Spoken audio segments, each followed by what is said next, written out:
Alright guys, so I put the feeler out there yesterday to send us some more questions and we'll do a bit of a Q&A video. So Benny's here, as you can see. We've been doing a few different things to a few different cars, but I've brought this down.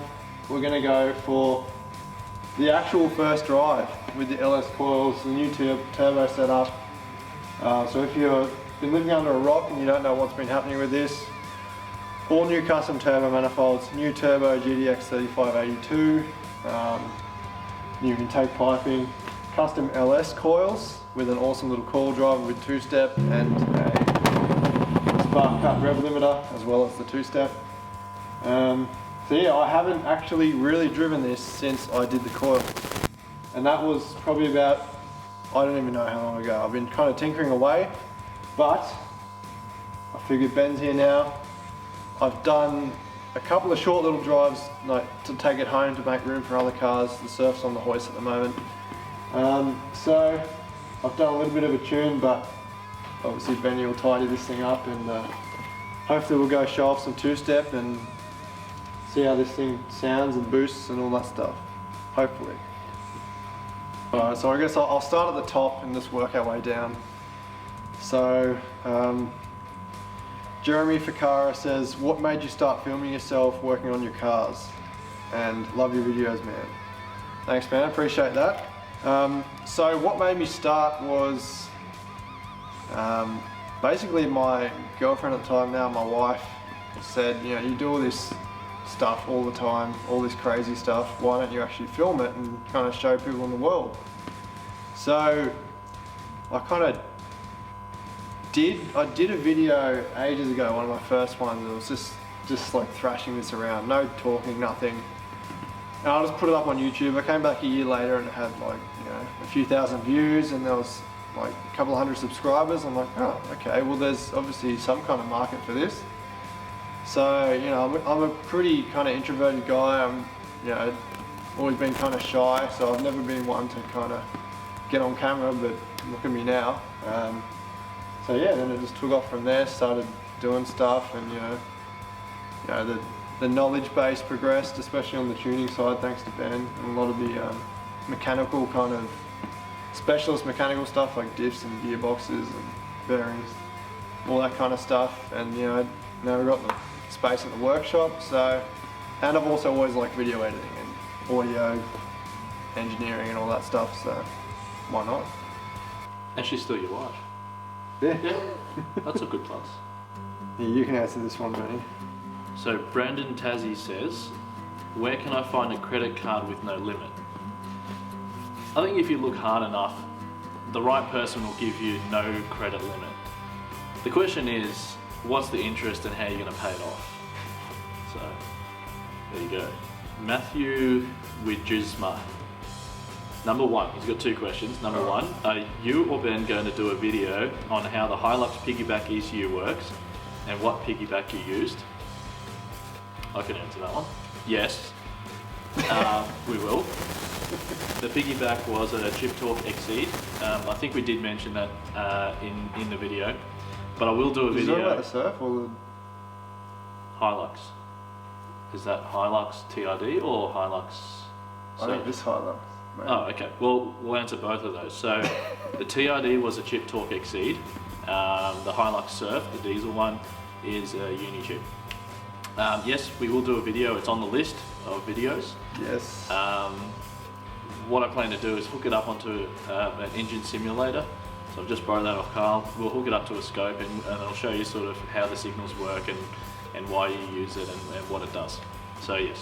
We do have plans for this and Ben's 1KZ Prado. We're actually thinking about going to a VNT turbo, so the variable nozzle turbine, like what's on my Hiace on the other side of me here, and like the 1KD Hiluxes, yeah, anything with a 1KD basically. Yeah. 2KD doesn't have it, does it? I think it does. I think all the KDs. Okay, so second question. How many videos do you have in your backlog? Some of them must have been filming for a while since you mentioned Australia Day in your Hilux tuning video. So I've probably got, I've still got the water to wear intercooler set up to come on this. That's all done. I am actually going to build on that pretty shortly, but that's to come. I've got a trip that we did with Max as well. After doing the water the way to come, that'll be cool. That was summertime. Yeah, it's when it was warm. What else is there? There's videos. And then there's the Dyno video. Yes, so my van here as well, you'll see that soon. I've done full custom intercooler setup and exhaust and all that stuff. We chucked that on the dyno and did our best to increase the power on that. So you'll see that soon. Oh, you've got the battery setup in the surf? I haven't been filming that. Oh, right. Yeah. Well, there's a spoiler. That's behind the scenes. I have shown them that though. Okay. Your brake conversion? Oh yeah, and obviously currently I'm working on the Regis conversion on the surf, so I'm still halfway through that. I'm waiting on some parts and also some spare time. So the latter is harder to find. There's a head unit install video coming out soon. Yes, and a head unit install video on Ben's 120 Prado. So yeah, there's a few on the backlog, but I'm starting to get up to date now. I kind of had a stint where I was just smashing out heaps of stuff because lately I've been super busy with work and just haven't had the time, so that's that. Ken Turner asks, when are you going to put a barrow in the ute? Never. The ute is staying 3.8. It's carried a few barrows in the tray, but yeah, short answer, not happening. It's staying 3.8. We've got a lot of development to do. This is no longer my daily, so we can really take this thing to the next level. I'm going to push this engine to a limit, see what it stops at, if it stops. I've got a feeling the cam will nose over, and that will be probably the time where I build a whole new forged bottom end with a high lift, high duration cam. Probably a custom grind similar to what Benny's done when he finally gets around to building his engine setup. So. One day. Talk about backlogs. Yeah, yeah, this guy's worse than me. Probably because I spend most of my time being reclined. Aaron Murphy asked, how did you end up with the ute and how long have you had it? So I've had this since I first basically got my P-plates, so that was close to 10 years ago now, maybe longer. So I bought this bone stock for $4 grand. I looked for close to 6 to 8 months for a decent one. It was completely stock. I'm a carpenter, builder. At the time I was an apprentice carpenter, so it was an obvious choice. I've always kind of liked these VRVS Commodores, and obviously didn't have much of a budget to play with back then. So, and also the turbo XR6s weren't on the scene then. So, if they were on the scene when I bought, a while then.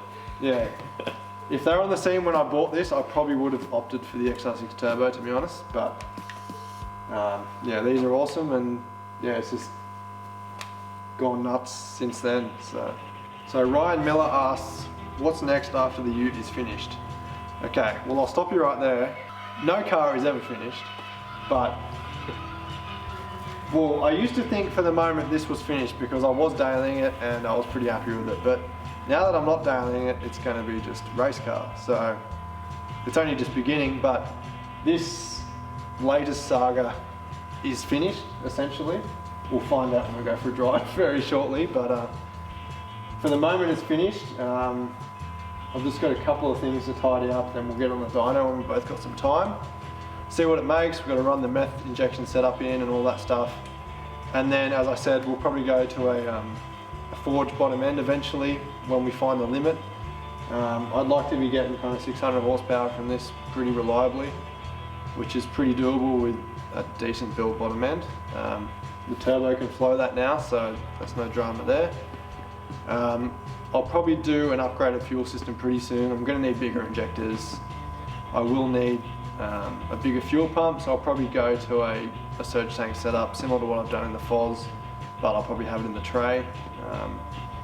And yeah, just wait and find out, I guess, because I don't really have an answer to that because I've got 4 cars to play around with now. So nonetheless, there'll be stuff to do. I would actually like to go to a sequential shifter for the T5 as well eventually, so we'll see how that pans out. To both Fastest street car you have been in. Favorite JDM import if you got it as a shell to build. Okay. Tough. You want to go? No, you go first. I'll go first. Okay. Fastest street car. Probably a mate of mine's Maloo Ute. It's got a stroker LS motor in it and hefty cam and a supercharger. So that was pretty fast. You know, so a lot of people ask that because it's the whole experience of being in a fast car. But I think probably the scariest experience was not the fastest car, because the guy was an absolute lunatic. We just unstrapped it from the dyno, and he's taken it for a test drive. And on this particular street, it's straight and there's a whole series of roundabouts. So he's got barreling into them, straight on the brakes, around the corner, straight onto it again, onto the brakes and so on.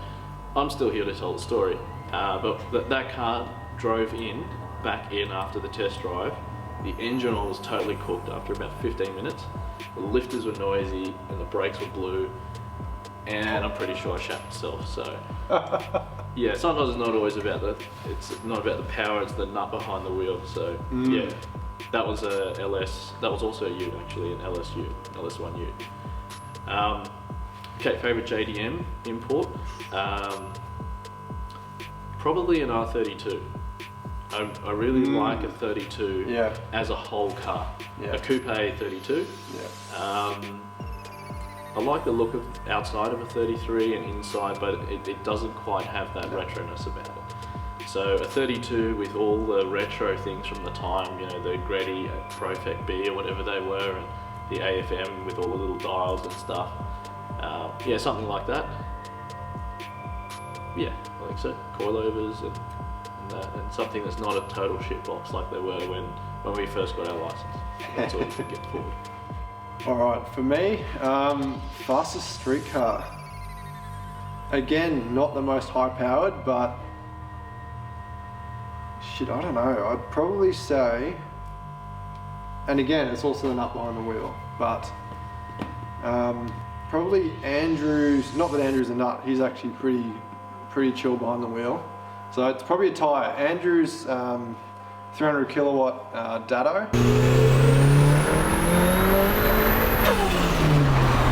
with the SR20 in it. That thing is just an absolute animal. If you've seen the video on it on my channel, it's just frying tires, first, second, third, fourth, sometimes even. And I think it's just like a freaking death trap. You're just sitting in this tiny little tin can, just frying tires. And then go to the other side of the equation, back when my mate Bill had his Evo. At the time, he took me for the last drive in it before he sold it. It was like close to 300 kilowatts at the wheels.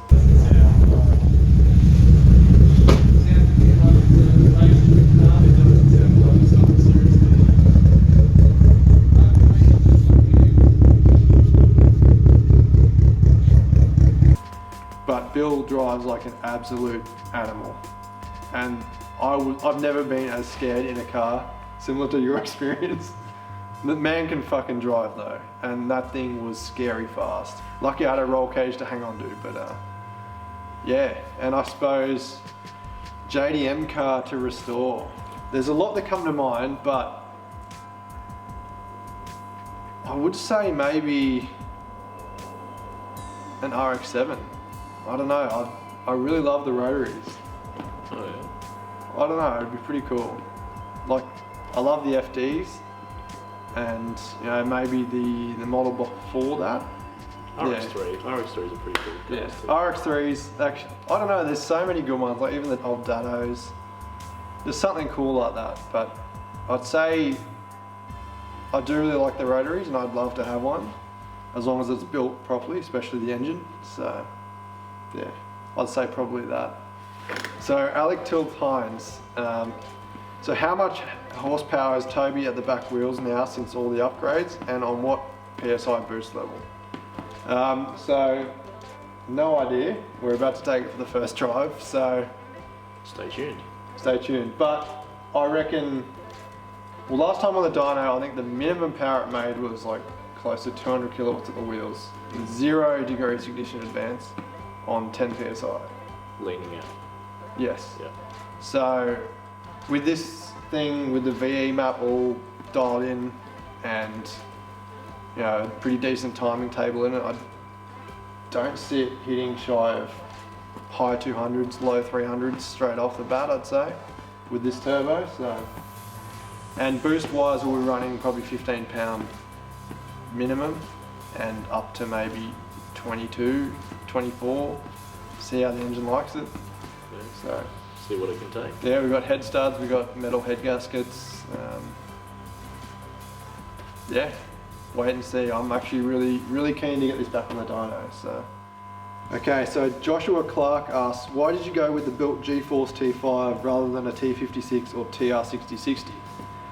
That's a very good question, and I'll try and put this as simple as possible. There's a kind of big backstory behind the whole thing about it, but essentially this was my daily up until a few months ago. So I wanted to go with the T5 because it's built. I've always liked the T5. The main thing was it was just going to be a straight bolt in. So the clutch was coming, you know, close to the time where it needed to be refreshed. So I thought, you know what, I may as well, you know, I got a bit of money back for tax that year. I said, you know what, I may as well get a built gearbox and chuck that in when I do the clutch. It was all meant to just be straight bolt in. The guy ended up taking fucking forever. It took like 11 months to get the box. Ended up not driving the car for like 6 or 8 months because the clutch had, you know, worn out, and I didn't want to put that back in without putting the new box in because I needed to change the splines on the clutch discs and stuff. So I've always, as I said, I've always liked the T5s. The G-Force T5, it sounds friggin' awesome with the semi-cut kind of gears. But in hindsight, I probably would have gone. I could have spent similar money and got a brand new TR6060. Well, I would have got the Magnum because that's the universal version. The 6060 is specifically for the later model Commodore, I think, whereas the Magnum's just the universal. You got different shifter locations. But yeah, I probably would have gone that, to be honest. But what's done is done. It's still a good gearbox. Now that it's basically a race car, it doesn't worry me. It sounds awesome. So yeah, that's basically why. So Daniel Jens asks, what power level goals do you have for any of the rigs? So what's your goals with the Prado? The Prado, okay. So Prado the end goal is as much as I can reliably and safely make with that engine. So I reckon probably around 200, 250 horsepower. At the wheels? At the wheels. Yeah, that's all right. The L67 Commodore, I'd say probably around 600 horsepower. That'll be on E85. And with your built engine? With the built engine, yeah. And I'll be getting cracking on that sometime soon. So that's that. That's it for my side. For me, I want to be making on this current setup probably 450 horsepower, I'd say, at the wheels, depending where the engine will take me. And then like Ben, I'll be shooting for 600, maybe more horsepower, because that seems to be kind of like the bottom line these days for like roll racing and drag racing and power crews and all that stuff. So why not take it there?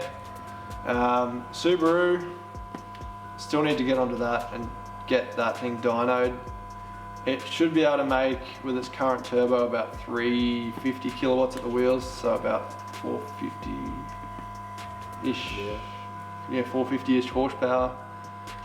It can do a lot more, but we'll see. I can probably take it to 500 horsepower, 550, 600 maybe if I put a bigger turbo on it. So nothing too crazy. The thing's already friggin' an animal, so it doesn't need to be crazier.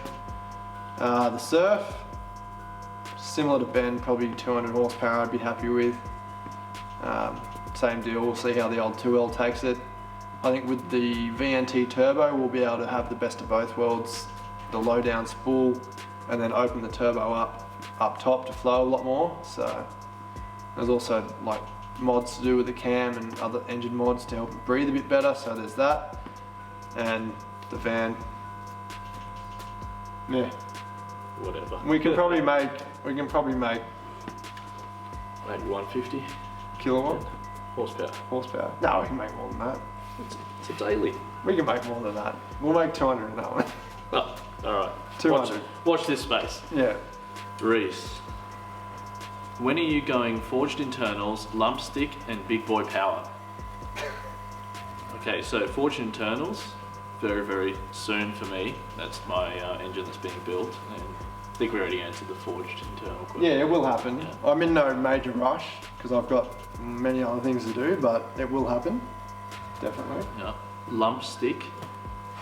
It's colloquialism for a camshaft, eh? So lump stick, mine's already got a cam. I've got another custom cam that will go into the built engine.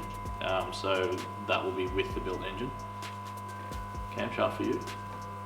I probably wouldn't bother putting a cam in this without going full built engine, so I'll see where the stock cam with high ratio rockers takes us, and then it'll nose over. That'll be the kind of power limiting factor, and then I don't know if I can be bothered pulling it back down just to put a cam in it. So it would be interesting to do a comparison video, but whether I can be bothered, because we're both pretty time poor. So yeah, it'll happen with a built engine. So. And I guess all that leads up to big boy power. Yeah. Yeah. Time to step out of the sandpit. Yeah. Last one's from Benjamin Tonas, and well, maybe this one's one for you to answer. All right. When are you going to stop fucking around and throw a turbo LS3 in your ute? Not happening. It's not happening. Do you know how much work is involved to? Why don't you join the LS the World movement? Or LS something else. Yeah. Yeah. Look, as easy as they are to make power and as good as the LS engines are, it's just so much work. This thing's fucking also awesome, and it has so much potential. And to be honest, I'm not much of a V8 guy. I prefer to go about things a different way to everyone else. So look. So like your analogy there, it's like going to a whorehouse to get laid. It's easy, you could do it, but it's not kind of your style. yeah, that's right. Yeah. That's a good way of putting it. Yeah, it likes to keep fiddling with the rattly old six bangers. Yeah, mate, this thing is whisper quiet now. But yeah, like to put an LS in this, you got to play around. I know you can get off the shelf things now like engine mounts and stuff, which is really cool, but they fit, they're really tight in the wheel arches.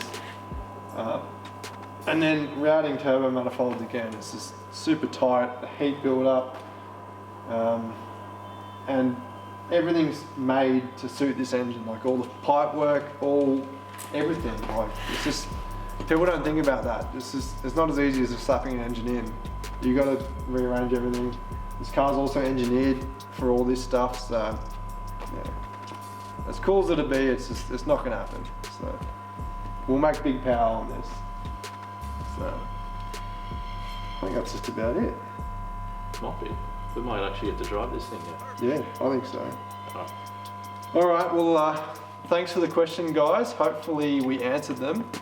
I am actually thinking about doing a whole nother video series on basically in depth about myself and Ben and Andrew and Brett and everyone else you've seen on the channel, a bit about their past and their experiences and influence with cars and all that stuff. So stay tuned for that in the not too distant future, where you can find out some more information you may be curious about or wanting to know. And in the meantime, we'll go take this for a drive, and you'll be seeing a video on this basically first drive pretty soon. So see you then. Make it back. Yes. Thanks, guys. Maybe you should tow behind and tune while you're driving your car. Could do that. Yeah. Now I've got that new head unit. Why not? See you later.